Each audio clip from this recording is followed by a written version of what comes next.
For today's vlog ay mag-ihaw po ako ng isda para sa aking dinner. Guys, kung bago kayo sa aking channel, ako po si Kuya Latigo.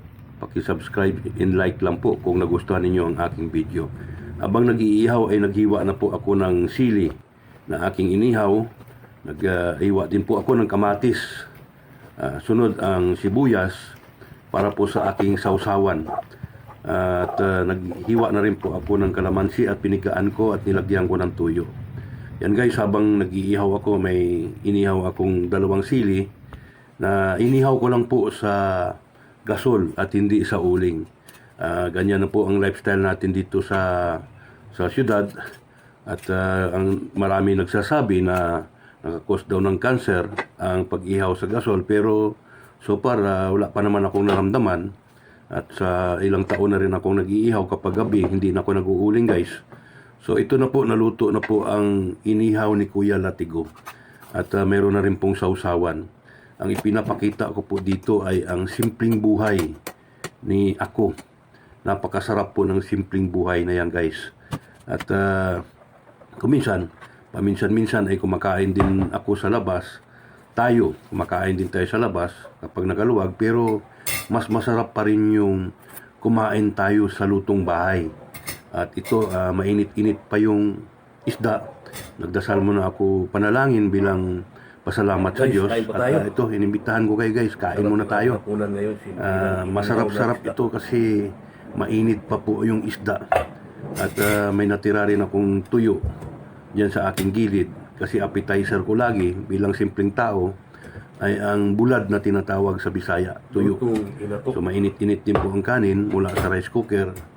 At ito, para sa akin, napakasarap na po na hapunan ito ng simpleng tao. Mag-alas 7 pa lang guys ng gabi at kung makita nyo sa gilid ko sa labas ay madilim na. So mayroon pa po akong natirang corn beef ng almusal ko kaninang umaga at hindi ko na nakaayos tanghalian kaya bawasan ko na rin.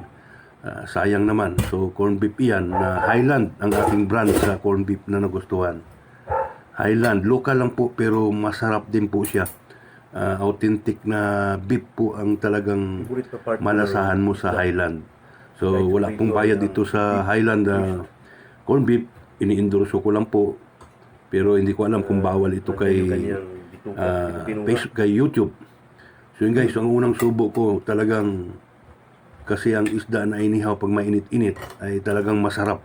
Pero kapag malamig na ay medyo hindi na po siya gaano kasing sarap nang siya ay mainit pa. So ganyan po ako magsawsawan guys. Hindi yung isda ay sinasawsaw ko.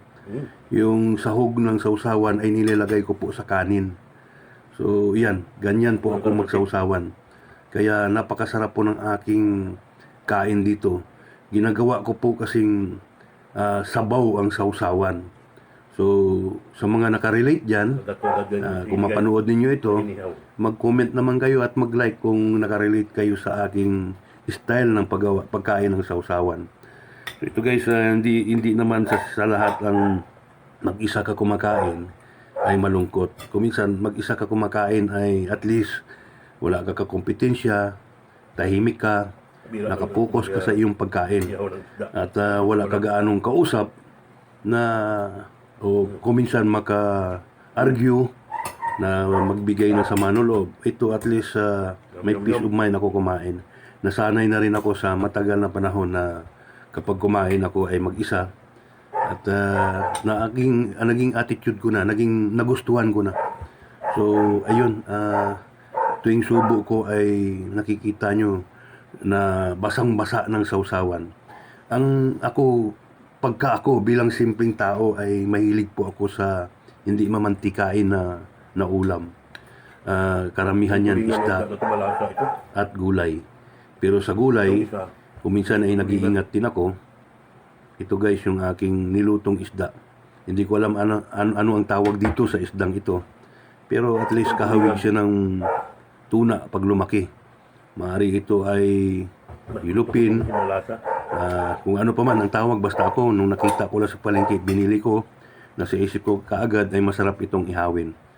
So dalawa yan guys, ang isa para sa may pinaglaanan ako para sa isa na hindi ko lang kasama kumakain. So yan at nag-i-enjoy talaga ako rito pag ganitong ulam. Ito naman yung tuyo na lagi kong meron ako. Hindi pwedeng mawalan ko. Minsan bihira mawalan. Pero pag kumakain ako, lagi may tuyo bilang appetizer kapag nasa bahay lang ako.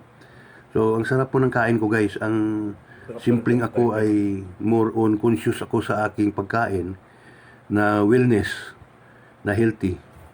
Kaya medyo sa edad ko na ito, wala pa rin akong gaanong naramdaman. Maliban lang sa nakikita ko na pumuputi ng ilang buhok ko. Malakas pa rin ako guys sa edad ko na ito dahil conscious ako sa aking kinakain. So ito, sa totoo lang hindi ko maubos ng isdang ito kasi hindi naman ako matakaw sa pagkain. Hindi ako pang mukbang show. Kasi mahilig ako sa pakunti-kunti lang, pakikurot-kurot lang ng ulam. At gaya ng sinabi ko kanina, hindi ako mahilig gaano sa karne. Bihira lang ako magluto ng karne. At kapag tinamad naman ako magluto, ay kumakain ako sa labas. So bihirang-bihira lang din yun. Karamihan ay niluluto ko ang aking pagkain para mainit at sigurado ako malinis. Dahil kapag gulay-gulay man ang kikainin ko sa labas, eh hindi ako nakakasigurado kung paano nila niluto, kung gaano karami ang mantika nilang nilagay bago habang nagigisa ng bawang sibuyas. So ako kasi pag gisa ko ng bawang sibuyas, isang kutsarang mantika lang. Ganun lang kakonti ang mantika na aking nilalagay. So ito, healthy ito, wellness, pampahaba ng buhay. Although minsan masarap yung mga karne na yan, mga mamantikain, pero hanggang doon ka lang nag-i-enjoy habang kinakain mo lang. Pero kapag nasanay ka na rin, parang hindi mo rin, mas gustuhin ko itong ganitong ulam. Ayan, hindi ko pa nga nakakalahati yan guys, yung aking inihaw na isda. Pero ito, again, nag-i-enjoy ako sa simpleng ako sa aking buhay. So,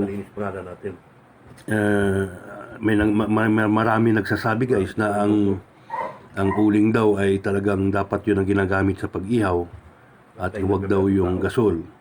Pero kung minsan may mga exception dyan, pag lalo na gabi, wala kang stock na uling, ay pwede naman sa gasol. At wala naman akong naamoy na kakaiba. So parehas lang na inihaw pa rin ang lasa ng isda. Total, ang kinukuhaan ko lang doon ay, kailangan mo lang doon ay init na magluluto sa isda. So, ganun din ba kayo guys? Kung matanong nyo bakit ganito ang gusto kong lifestyle, kasi po lumaki po ako sa baryo nung maliit pa ako. At simpleng buhay lang po ang gusto ko. Hindi po, ayaw ko po ng marangya na magastos. Kahit pa kuminsan, lalo na pag wala kang pera guys, ay hindi mo talaga magawa yan. Pero ako kahit may konting pera ay parang ito pa rin ang gusto kong talagang hinahanap-hanap ko na estilo ng aking pagkain, yung lifestyle ko. So ito malapit na yung aking kanin at dahil gabi na o kahit araw hindi ako gaano mahilig sa maraming kanin, maliban lang kung mag-fasting ako. So kung minsan hindi ako nag-almusal, mag-lunch and dinner lang ako. Pero kung minsan mag-almusal ako, hindi naman ako mag-lunch. So diretso dinner. Kung minsan naman may lunch and breakfast ako, hindi na ako nagdi-dinner. So ganyan ang aking ginagawa ko minsan. So itong araw na ito ay nag-breakfast po ako, pero hindi ako kumain ng lunch at nag-dinner. Kaya medyo konti lang po ang aking makain. Busog na po ako nito guys sa ganong klaseng pagkain. Although ang ibang dyan pag sa bahay kumakain ay talagang maparami ang kain. Lalo na pag ganitong inihaw o sinugbang isda ang ulam. So ito tuyo, ulo na lang. Galing pa ito sa biliran. Pasalubong sa akin, mga 3 kilo ito. Ang dami nito, 4 na kilo ba? Okay guys, nabusog na ako. Maraming salamat sa pagpanood ninyo. And again, ito po si Kuya Latigo.